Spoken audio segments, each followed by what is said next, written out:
The Lake Chad region, spanning Nigeria, Niger, Chad and Cameroon, has remained one of Africa's most volatile security flashpoints, despite years of military campaigns against terrorist groups such as Boko Haram and ISWAP.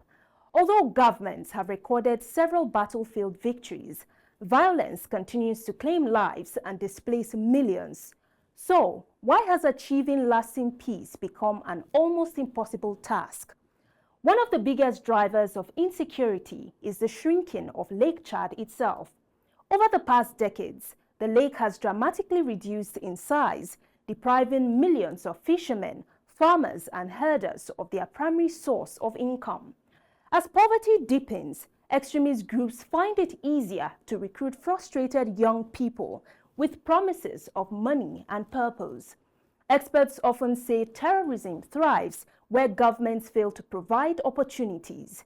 Many unemployed youths become vulnerable to radicalization, especially in communities where education, healthcare, and jobs are scarce.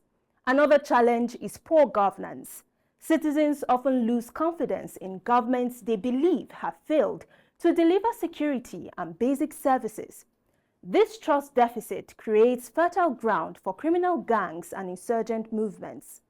The four Lake Chad countries share thousands of kilometers of poorly monitored borders. Terrorists frequently move across these borders to evade security forces, making coordinated military operations difficult. Another major issue is the continuous flow of weapons into the region.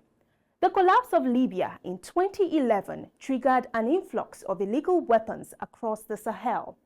Many of these arms eventually found their way into the hands of insurgents operating around the Lake Chad, and this, of course, gave the insurgents more grit to sustain the fight against security forces.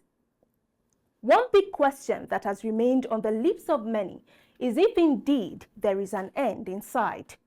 Over the years, security experts have argued that military action alone cannot end terrorism.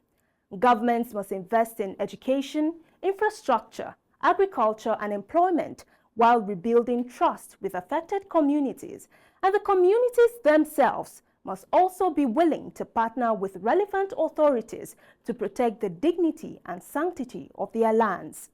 Without addressing the root causes of extremism, military victories may only provide temporary relief.